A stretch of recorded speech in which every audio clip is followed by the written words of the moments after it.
Hello friends, welcome back to your data scout. इस video में हम देखने वाले हैं जुपिटर नोटबुक के होम पेज को। होम पेज में हमारे पास क्या क्या वेरियस ऑप्शंस अवेलेबल हैं और उन ऑप्शन से हम क्या क्या कर सकते हैं। तो सबसे पहले हम डिस्कस करेंगे इन तीन मेजर टैब्स के बारे में, फाइल्स, रनिंग और क्लस्टर। तो जो सबसे पहला टैब है that is file tab. File tab में क्या होता है, आपके सिस्टम के सी ड्राइव में जो यूजर फोल्डर होता है उसमें जितने भी फोल्डर्स एंड फाइल्स अवेलेबल हैं वो सब आपको यहाँ पे लिस्ट डाउन होते हुए दिखाई दे रहे हैं। मेरे सिस्टम में ये सारे फाइल्स एंड फोल्डर्स हैं तो आपको ये सब दिखाई दे रहे हैं। आपके सिस्टम में जो भी फाइल्स एंड फोल्डर्स होंगे आपको वो सारे फाइल्स एंड फोल्डर्स इस टैब में लिस्ट डाउन होते हुए दिखाई देंगे। तो इधर जो लेफ्ट साइड में आपको एक एरो दिखाई देगा, इस एरो को बोलते हैं सिलेक्शन टैब। और इसकी हेल्प से हम जितने भी फोल्डर्स हैं, नोटबुक्स हैं, रनिंग फाइल्स हैं या फिर कुछ अलग फाइल्स हैं उन सबको सेलेक्ट कर सकते हैं। तो मैंने फोल्डर पे क्लिक किया तो इधर आप देख सकते हो जितने भी फोल्डर्स हैं वो सारे सेलेक्ट हो गए हैं। दूसरा ऑप्शन है हमारे पास नोटबुक्स का। इसको सेलेक्ट करूंगा तो जितनी भी नोटबुक्स हैं वो सब सेलेक्ट हो जाएंगी। मेरे पास ये 4 नोटबुक्स हैं तो ये चारों की चारों नोटबुक्स सेलेक्ट हो गई हैं। इसके बाद रनिंग फाइल्स, इसको सेलेक्ट करूंगा तो जितनी भी फाइल्स मेरे सिस्टम में अभी रन हो रही हैं वो सब सेलेक्ट हो जाएंगी। तो अभी करेंटली कोई भी फाइल रन नहीं हो रही है, इसलिए एक भी फाइल सेलेक्ट नहीं हुई है। चौथा ऑप्शन है फाइल्स का। तो मेरे सिस्टम में कोई भी फाइल होगी वो सेलेक्ट हो जाएगी। तो इधर मैं देख सकता हूँ मेरे सिस्टम में 2 फाइल्स हैं, ये दोनों फाइल अभी के लिए सेलेक्ट हो गई हैं। इसको दोबारा क्लिक करूंगा तो सब कुछ डीसेलेक्ट हो जाएगा। अब देखते हैं फोल्डर को। अगर मैं किसी फोल्डर को सेलेक्ट करता हूं तो मेरे पास 2 ऑप्शन आते हैं। पहला है उस फोल्डर को रीनेम करने का, दूसरा ऑप्शन है उस फोल्डर को मूव करने का और तीसरा ऑप्शन है डिलीट करने का। हम इस फोल्डर को या तो रीनेम कर सकते हैं या मूव कर सकते हैं किसी और फोल्डर में, या फिर हम इसको डिलीट भी कर सकते हैं। जब हम किसी फाइल को सेलेक्ट करते हैं तो हमारे पास ये 5 ऑप्शन होते हैं। उसको डुप्लीकेट करने का, मतलब सेम फाइल दोबारा बन जाएगी। उसको मूव करने का किसी फोल्डर में, उस फाइल को देखने का, उस फाइल को एडिट करने का या फिर उस फाइल को डिलीट करने का ऑप्शन रहता है। अगर हम किसी नोटबुक को सेलेक्ट करते हैं, again we are having 5 options. हम उस नोटबुक को डुप्लीकेट कर सकते हैं, हम उसको मूव कर सकते हैं किसी और फोल्डर में, हम उस नोटबुक को व्यू कर सकते हैं, हम उस नोटबुक को एडिट कर सकते हैं और हम उस नोटबुक को डिलीट कर सकते हैं। तो बेसिकली ये 4-5 ऑप्शंस हमारे पास अवेलेबल होते हैं इन फाइल्स टैब। इसके अलावा राइट कॉर्नर में हमको 2 बटन और दिखाई देंगे, that is upload and new button. Upload button को जब हम क्लिक करते हैं तो अगर हमको कोई अलग से फाइल या फोल्डर अपने सिस्टम में अपलोड करना है तो हम उसे अपलोड कर सकते हैं।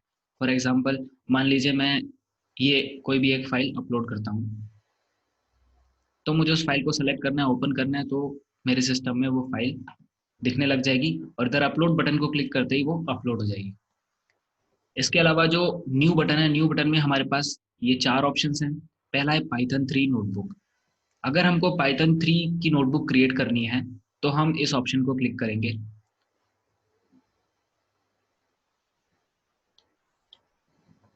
ये देखिए, एक नई नोटबुक एक दूसरे टैब में खुल गई है। ये नोटबुक अभी अभी क्रिएट हुई है तो इस पर कोई नेमिंग नहीं है।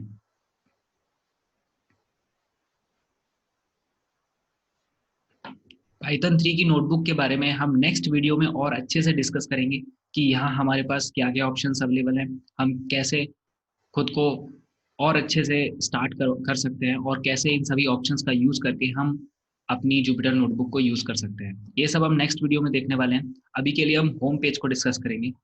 इसके अलावा एक तीसरा बटन और है रिफ्रेश का। यदि आपने कोई फाइल या फोल्डर अपलोड किया है और इधर आपको शो नहीं हो रहा है तो अगर आप रिफ्रेश बटन दबाएंगे तो ये रिफ्रेश हो जाएगा और आपको आपका फाइल दिखने लग जाएगा। इसके अलावा आप इस फाइल टैब में सॉर्टिंग भी कर सकते हैं, जो भी आपको ठीक लगे। जैसे कि नेम के अकॉर्डिंग आप असेंडिंग या डिसेंडिंग सॉर्टिंग कर सकते हैं। ये देखिए, लास्ट मॉडिफाइड डेट के हिसाब से आप सॉर्टिंग कर सकते हैं और इसके अलावा आप फाइल साइज के हिसाब से भी सॉर्टिंग कर सकते हैं। इसके अलावा हमारे पास 2 टैब और हैं। पहला है रनिंग टैब और क्लस्टर टैब। रनिंग टैब को देख लेते हैं। रनिंग टैब में वो सारे टर्मिनल या नोटबुक्स शो होते हैं जो आपके सिस्टम में अभी करेंटली रन कर रहे हैं। आप यहाँ से उनको शट डाउन कर सकते हो। और तीसरा ऑप्शन है हमारे पास क्लस्टर्स टैब का। क्लस्टर्स टैब का इस्तेमाल हम तब करते हैं जब हमारे साथ 2-3 सिस्टम और कनेक्टेड हो और हमें किसी और सिस्टम की किसी नोटबुक या फाइल या फोल्डर को एक्सेस करना हो। तो ये हमें ज़्यादा यूज़ का नहीं लगता है, इसका हम ज़्यादा यूज़ नहीं करते हैं। हमारा काम इन 2 टैब से हो जाता है, फाइल टैब और रनिंग टैब, जिसमें फाइल टैब मेजर टैब होता है। इसके अलावा आपको टॉप राइट कॉर्नर में 2 बटन और दिखाई देंगे, एक है क्विट का और एक लॉग आउट बटन। तो क्विट बटन और लॉग आउट बटन ये दोनों देखने से सिमिलर से लग रहे हैं, लेकिन there is a difference. Log out button को जब हम क्लिक करते हैं, जो भी हमारी करंट स्क्रीन होगी, लॉग आउट बटन को क्लिक करने से वो करंट स्क्रीन आपकी बंद हो जाएगी। वो करंट स्क्रीन आपका कोई जुपिटर नोटबुक भी हो सकता है, या फिर कोई टर्मिनल भी हो सकता है, या कोई फाइल भी हो सकती है, या कोई फ़ोल्डर भी हो सकता है, एनीथिंग इट कैन बी। इसके अलावा जो सेकंड बटन है दैट इज़ क्विट बटन।